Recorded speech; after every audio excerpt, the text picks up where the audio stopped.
The beginning of the 2019 NBA free agency got off to a hot start.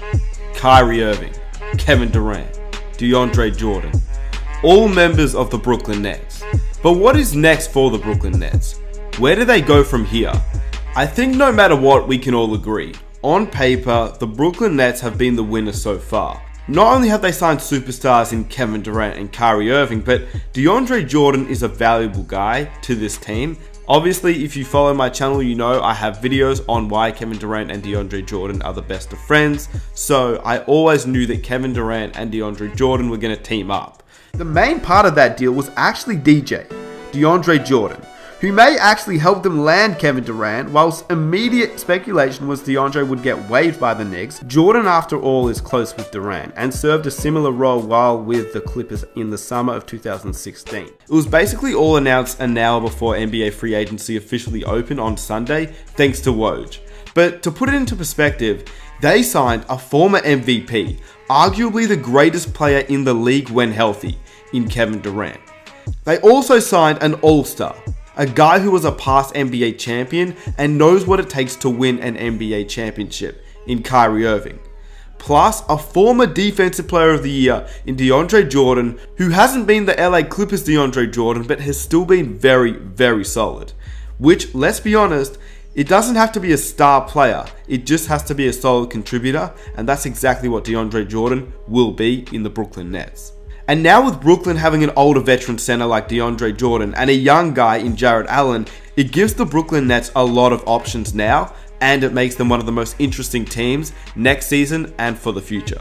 This was a playoff team last season, but now the Nets could be primed for a huge run once Kevin Durant spends the next season rehabbing his ruptured Achilles tendon injury, which he suffered last season in the playoffs for the Golden State Warriors. We all know that, but 1 year off can make a huge difference for one of the best players of all time. Before I get started, I really just want to say a huge thanks to you guys for all the support, but I really want you guys to let me know what you think of this signing before I actually get into what I think. I want to know what you guys think first and foremost, because you guys honestly are the reason why I make these videos. I just want to have an NBA discussion below, so let me know what you guys think about the signing. If you're new around here, be sure to hit that subscribe button and leave a like for the next video, but let's get into this. The Brooklyn Nets have a very solid team. Well, they had a very solid team. Their depth is what made them an NBA playoff team this season and brought them from the ground up. They had guys like Spencer Dinwiddie, Joe Harris, Jarrett Allen, and now the addition of Taurean Prince, who is very, very underrated in my opinion. A two-way guy that no one is talking about. Not to mention, they also signed Garrett Temple on a 2-year deal worth $10 million, according to Mark J. Spears of ESPN, and this guy is a 9-year NBA veteran, and a guy who could be a nice depth piece into the locker room presence of Brooklyn. He's a solid pickup option on a cheap contract and just adds to their depth even more. But in the end, is there a negative in going after DeAndre Jordan, Kevin Durant, and Kyrie Erving? Well, yes and no, and obviously it's Kevin Durant. Obviously he's one of the greatest players in the NBA, but just hear this point before you start going crazy. No, tearing an Achilles is one of the worst injuries an athlete can suffer. We all know this. In the NBA, players have had injuries such as an Achilles injury and suffered for the rest of their careers. In KD's case, it will take about a year to recover, and for most players, their skills are never the same. His current time to return is around October of 2020, which is about 16 months away. Given the history of a torn Achilles, we have to assume that Kevin Durant will not be the same when he returns. He will be aged 32, coming off a torn Achilles. But at the end of the day, this is Kevin Durant we're talking about. There is just no negative to this. This is a risk that you had to take if you're the Brooklyn Nets. And as for the New York Knicks, they weren't willing to offer him the max money, which is just ridiculous. Because with a guy like Kevin Durant, you just have to take the risk. He's a future Hall of Famer, a guy that could be one of the top 5 to 10 players of all time. Now, in saying that, an Achilles injury, we've seen players suffer, but we've also seen a guy like Dominique Wilkins, who has come back. He suffered the same injury in the 1991-92 season and missed just 9 months. Most players' performances decreased, but Dominique Wilkins actually increased.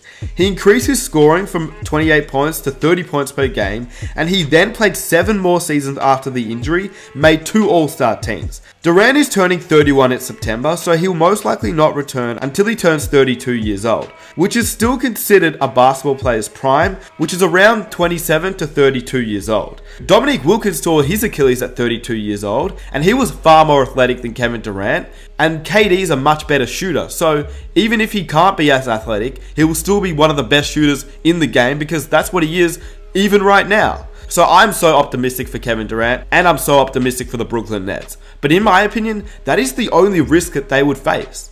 Now, am I surprised about this news? Honestly. Am I surprised that Kyrie Erving went to Brooklyn? Am I surprised that Kevin Durant went to Brooklyn? Am I surprised that DeAndre Jordan went to Brooklyn? Absolutely not. If you guys watch my predictions video, this is what I said. The 2019 NBA free agency predictions. Number 1, Kevin Durant. I believe that Kevin Durant will join the Brooklyn Nets. Number 3, Kyrie Erving. My prediction is that Kyrie Erving joins the Brooklyn Nets. Number 11, DeAndre Jordan. I do have a slight feeling that he could go over to the Brooklyn Nets and pair up with Kevin Durant and Kyrie Erving if my prediction goes to plan. So my prediction is, if he doesn't join the Los Angeles Lakers, he will join Kevin Durant. So give your man some props. But no, I'm not trying to brag or anything. I'm just saying I wasn't surprised really because that was my prediction all along. But at the end of the day, when big name players come together as one, it's really exciting. And it doesn't surprise me, but it still kind of shocks me. But overall, you're here because you want to know what is next for the Brooklyn Nets. Well, let's look at their lineup from the starters to the depth. Now, it is worth noting that D'Angelo Russell, Shabazz Napier, Damari Carroll, Ed Davis, Theo Pinson, Graham, Rondae Hollis-Jefferson are among players that are not listed here who were on the team last season, but they are either restricted or unrestricted free agents, and it's most likely that none of them will come back. Before I get started, this is obviously subject to change. There's a lot of different positions that players could play. Spencer Dinwiddie may play the backup point guard or the shooting guard. We don't know yet. So this is obviously going to change, and also depending on who else they get in free agency too. At the point guard, Kyrie Erving, backup Jalen Hands. At the shooting guard, Spencer Dinwiddie with a backup of Joe Harris. At small forward, Karis LeVert with a backup of Taurean Prince and Garrett Temple. At power forward, Kevin Durant will most likely play at the power forward, and Kurucs will play at the backup power forward as well. Kurucs is very underrated in my opinion. And at the center position, DeAndre Jordan or Jarrett Allen, those are the starting and backup centers. But as we all know, this is really not the lineup because obviously Kevin Durant is not playing next season, which leaves Kurucs as the power forward, and it does leave a little bit of an issue at the power forward position so far. So what power forward would they target? Well, with limited cap space now, it would be kind of hard to get a bigger guy, but a guy like Bobby Portis, if he comes on a little bit of a cheaper contract, I just reckon the Morris twins would be perfect. Trey Lyles could be another guy that they get, or possibly a guy like Jordan Bell from the Golden State Warriors. They may look to get him too, considering he was just a teammate of Kevin Durant's. A guy that would have been a perfect fit, in my opinion, would have been a guy like Thaddeus Young, but he's already signed with the Chicago Bulls, so I would say that one of the Morris twins would be a perfect fit for the Brooklyn Nets, and that is who they should go after and target. Because if they can get Marcus Morris, for example, they will have a lineup of Kyrie Erving, Spencer Dinwiddie, Karis LeVert, Marcus Morris, and DeAndre Jordan, with Jalen Hands, Joe Harris, Taurean Prince, Kurucs, and Jarrett Allen off the bench. That is a decent starting lineup, but a great bench depth. And to me, that is good enough to make the playoffs. But how far will they go if it's just Kyrie Erving and just DeAndre Jordan and a great bench? I don't know, because against teams like the Philadelphia 76ers, who just re-signed Tobias Harris, and they also got Al Horford, which is just insane. I'm not sure what I think about that as a whole. I mean, defensively, this team is very, very solid. Ben Simmons at the 1, Jay Rich at the 2, Tobias Harris at the 3, Al Horford at the 4, and Joel Embiid at the 5. Like, this is a scary team to face up against.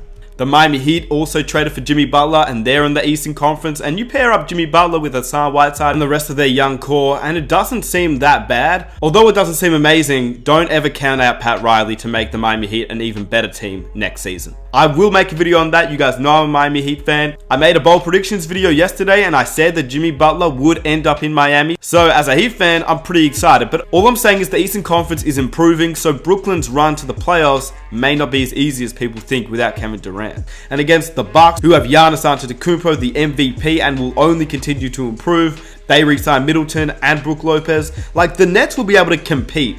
And don't get me wrong, they will challenge them. But I just don't know how much different it really is from the Boston Celtics and what they had this season to what the Brooklyn Nets will have next season. I don't know how far they will go until they get Kevin Durant back, is all I'm saying. In saying that, what is very interesting about the Brooklyn Nets now is they have trade assets. As much as I love the young players of the Brooklyn Nets, and as much of the young players as Jarrett Allen, Caris LeVert, Joe Harris, and Spencer Dinwiddie have literally brought the Brooklyn Nets from the bottom to the top, all these guys are now trade assets for the Nets, as harsh as it seems. I wouldn't be surprised if the Nets dangle these players as trade bait now or at the trade deadline or even next season's offseason for a star player to add to a big three alongside Kyrie, KD, and DeAndre Jordan.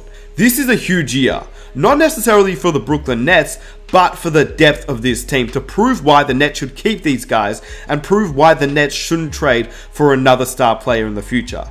In the end, Kyrie Irving and Kevin Durant will be a great duo for years to come. The 2 to 3 year plan at minimum will be insane to watch. And in my opinion, this move will shape their legacies as NBA stars and future Hall of Famers. Let me know what you guys think about this in the comment section down below. Be sure to subscribe if you're new. Leave a like for the next video. Let's see if we can reach 2,000 likes and I'll upload the next video tomorrow. Be sure to hit that notification button and follow me on Instagram. I am out. Peace.